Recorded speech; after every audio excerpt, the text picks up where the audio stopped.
Hello good evening. इस video में हम ये देखेंगे कि क्या गवर्नमेंट ऑफ इंडिया ने 8th सेंट्रल पे कमीशन को कॉन्स्टिट्यूट करने का फैसला किया है अथवा नहीं किया है, और सेंट्रल गवर्नमेंट एम्प्लॉइज के लिए 50% डीए पहुंचने पे कौन कौन से ऐसे अलाउंसेस और पेमेंट के कंपोनेंट्स होंगे जिसमें चेंजेज आएगा। तो सबसे पहले मैं चर्चा करता हूं constitution of 8th central pay commission की। तो बता दूं कि total 48.62 lakhs serving central government employ और 67.85 lakhs retired central government employees के लिए 8वें पे कमीशन के कॉन्स्टिट्यूशन को लेके अच्छी खबर नहीं है। Honourable minister of state for finance Pankaj Chaudhary ji ने हाल में ही पार्लियामेंट्री क्वेश्चन का जवाब देते हुए 8वें पे कमीशन के कॉन्स्टिट्यूशन को लेकर ऐसी कोई भी गवर्नमेंट के एक्शन को लेकर मना किया है और कहा कि ऐसा कोई भी प्रपोजल अभी गवर्नमेंट ऑफ इंडिया के पास नहीं है। जैसा कि आपको पता है कि 7 सेंट्रल पे कमीशन का इंप्लीमेंटेशन 1 जनवरी 2016 से हुआ था और हर 10वें साल के बाद अगले पे कमीशन का गठन होता है और उसकी सिफारिश 10 साल में लागू होती है। तो इस तरीके से हम ये देख सकते हैं कि 8th सेंट्रल पे कमीशन के कॉन्स्टिट्यूशन का फिलहाल गवर्नमेंट की तरफ से कोई ऐसा प्रपोजल नहीं है, कोई ऐसा एक्शन नहीं है, जैसा कि ऑनरेबल मिनिस्टर ने पार्लियामेंट्री क्वेश्चन का जवाब देते हुए बताया है। अब अगले टॉपिक पे आते हैं, जिसका टॉपिक ये है कि अभी चूंकि सेंट्रल गवर्नमेंट एम्प्लॉय का डीए अभी 46% चल रहा है और ये हर 6 महीने पे रिवाइज होता है और अगले रिवीजन की तारीख जनवरी से लागू होनी है। तो डीए का जो बेनिफिट है वो all India consumer price index for the industrial workers के आंकड़े पर निर्भर करता है। और यदि जनवरी के आंकड़े को देखूं जो कि लेबर ब्यूरो जारी करता है, तो जनवरी से ये डीए का जो परसेंटेज है वो तकरीबन 50% होने वाला है। तो इस 50% के डीए मार्क तक पहुंचने पे सेंट्रल गवर्नमेंट एम्प्लॉइज के पेमेंट और अलाउंसेस तथा बाकी सैलरी कंपोनेंट्स पे क्या फर्क पड़ेगा। तो वैसे कौन कौन से अलाउंसेस हैं जिस पे फर्क पड़नी है जैसे ही डीए 50% मार्क्स पे पहुंचता है। तो आइए देखते हैं कौन कौन से अलाउंसेस हैं।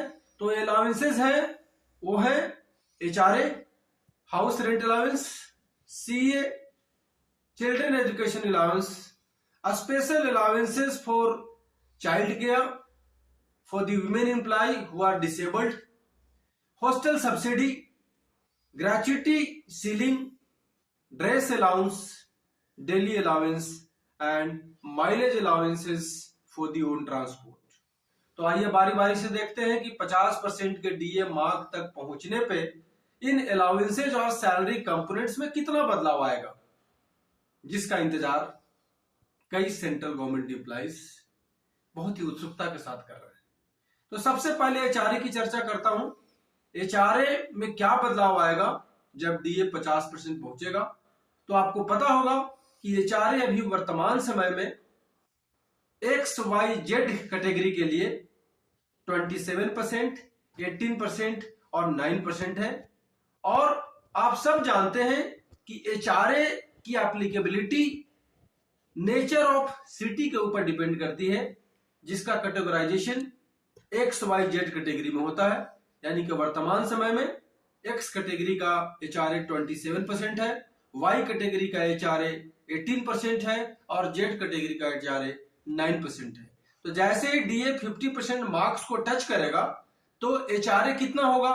तो एचआरए ये X कैटेगरी के लिए 30% होगा, Y कैटेगरी के लिए 20% होगा और Z कैटेगरी के लिए ये 10% होगा। सीए देखते हैं।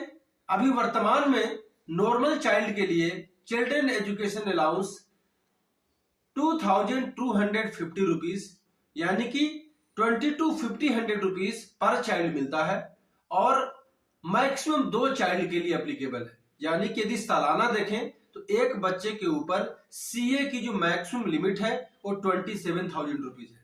जैसे डीए 50% बढ़ेगा तो ये अमाउंट 2250 से बढ़ के 2812 रुपीज 50 पैसे तक पहुंच जाएगा। यानी कि यदि सालाना देखें तो यह कुल राशि 33,750 रुपीज होगी। यानी बदलाव क्या आएगा, सीए में बदलाव आएगा, 27,000 रुपीज से बढ़ के 33,750 रुपीज हो जाएगा। डिसेबल चाइल्ड के लिए चूंकि जो अलाउंस होता है, सीए अलाउंस होता है, वो डबल होता है, तो अभी के रेट में ये 4,500 रुपीज है। जैसे ही डीए 50% बढ़ेगा तो डिसेबल चाइल्ड के लिए यानी कि दिव्यांग चाइल्ड के लिए ये अमाउंट बढ़ के 5,625 रुपीज पर मंथ हो जाएगा। हॉस्टल सब्सिडी अभी वर्तमान समय में 6,750 रुपीज है, और जैसे डीए 50% बढ़ेगा तो ये अमाउंट बढ़ के 8,437 रुपीज 50% पे पहुंचेगा।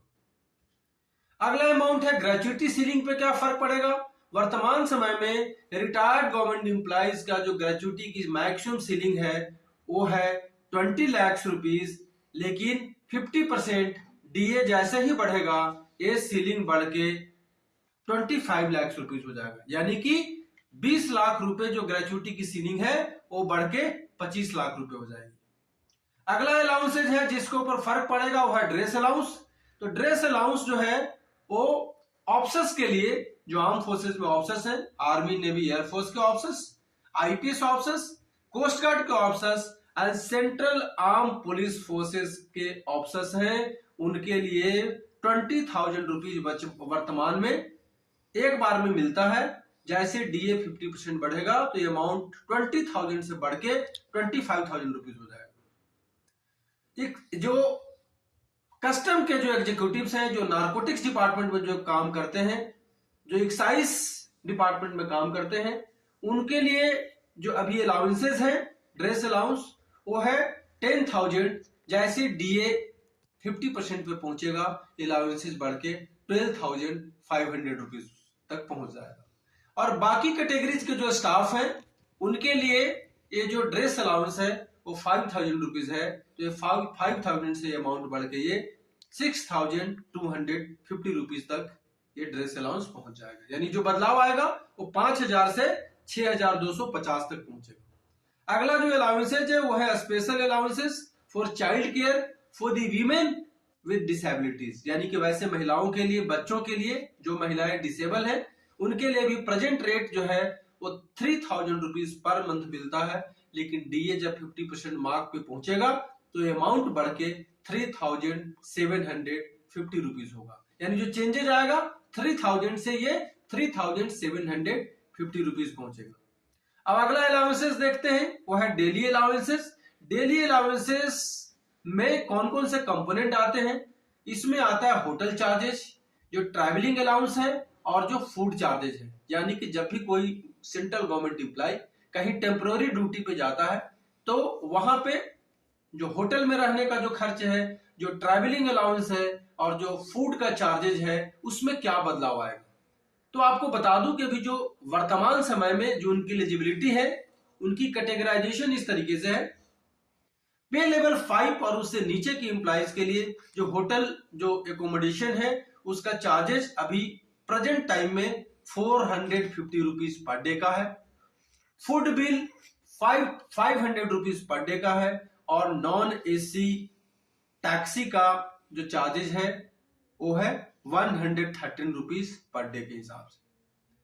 पे लेवल 6 to 8 के लिए ये होटल चार्जेस 750 रुपीज है, फूड बिल 800 रुपीज है, और नॉन एसी टैक्सी का जो एलिजिबिलिटी है वो 225 रुपीज डेली के हिसाब से। पे लेवल 9 to 11 है, उसमें एलिजिबिलिटी है होटल के लिए 2,250 रुपीज पर डे का, food bill 900 rupees per day का, और नॉन एसी टैक्सी के लिए मैक्सिमम 338 रुपीज पर डे की एप्लीकेबिलिटी है। पे लेवल 12 एंड 13 के लिए होटल का जो एलिजिबिलिटी है वो 4,500 पर डे के हिसाब से है, food bill 1,000 rupees per day के हिसाब से है, और एसी टैक्सी का बिल वो 50 किलोमीटर पर डे के हिसाब से लागू है।